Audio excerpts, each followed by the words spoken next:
Today we're going to instruct you in balance and strengthening exercises as a means of fall prevention. But before we go through the specific exercises, I want to discuss a little bit about your motivation for doing these, beginning these programs, but also continuing with them. There's new research that just has shown that fall prevention programs are very effective, but they need to be done on an ongoing basis. So some of you may have noticed that in the last couple years, maybe you're having a little more difficulty walking, maybe you feel like your balance is off, you're having a little more difficulty getting out of a chair. That could be a part of what we call normal aging. We know that we lose, beginning at age 50, we lose 10% of our strength. This increases more rapidly after age 70. We can lose up to 40% of our strength in our quad and our hip muscles by just the mere fact of aging.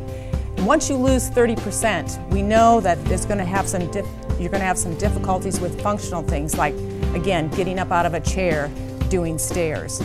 And so we have exercises that are going to address those specific muscles. The other one that could be a motivator for you is what we call usual aging.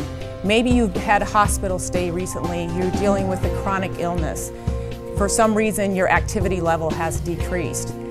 This could facilitate more of that decline along with the normal aging, and so you want to do some exercises to get your strength and endurance back. A third motivator could be fear of falling. We know that falls are the leading cause of fatal and non-fatal injuries in Nebraska.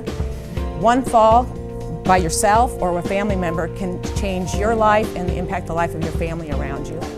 And the last one is the loss of independence. Everybody wants to live a healthy and active lifestyle, and you don't want to lose that independence because you're not able to get up and go to the bathroom, to work in the kitchen and do your daily activities. One of the things I like to say is my goal for everybody is that we age successfully.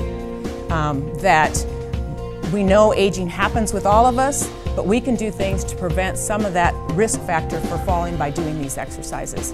Now Mary's going to talk to you a little bit more about the exercises. Our balance system or balance exercises are based on a neural mechanism that integrates three systems: our eyes, our ears, and our feet. Our eyes will help give us an orientation of the horizontal. Our ears will help to sense movement of our head on our body. And then our feet will help us when we're on an uneven or unstable surface. Now these three senses will work together and send signals to our brain, and our brain in turn sends signals to our body to help us maintain our balance.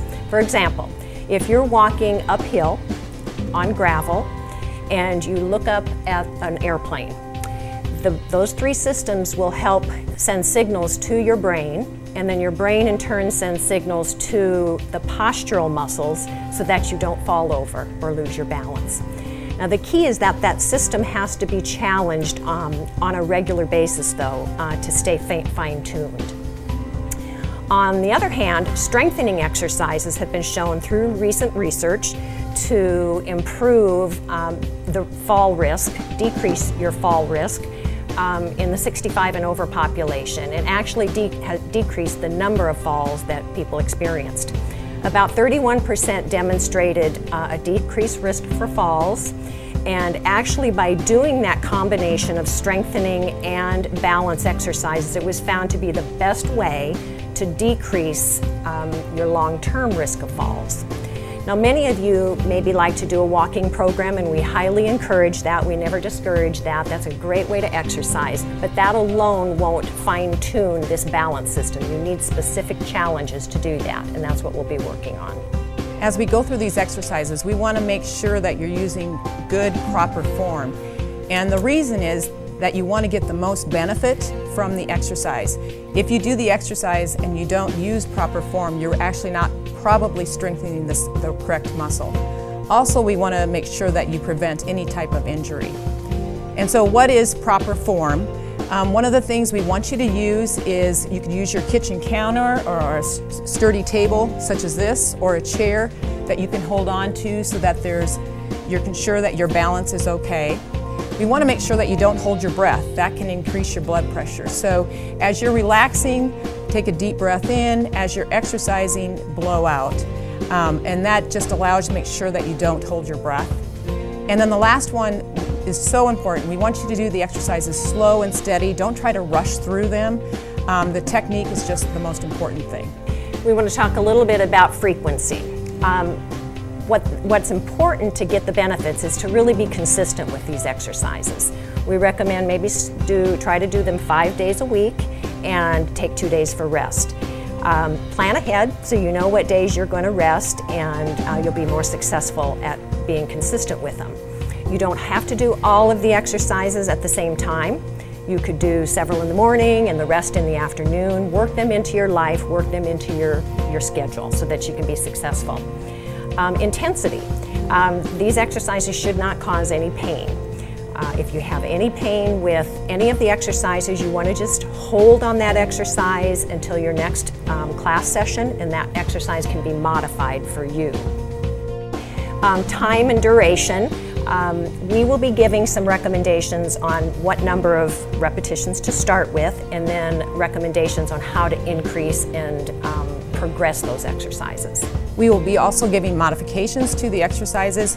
You may notice after you do them for a couple of weeks, they start to get a little easier. Muscles need to be challenged. You can't do the exact same exercises the same way every day. We need to challenge them. So we're going to give you some modifications if they're too easy. We'll show you how to progress that. We'll also give you modifications if it's too hard. If you've been ill or you've had any life changes, you may need to modify your program and back up and do just a few less repetitions till you get your endurance back up. If you have any hip, back, or knee pain, or recently had a total hip, we will try to show you on certain exercises what modifications you can do. Otherwise, you may want to talk to your instructor and they can give you some modifications as well.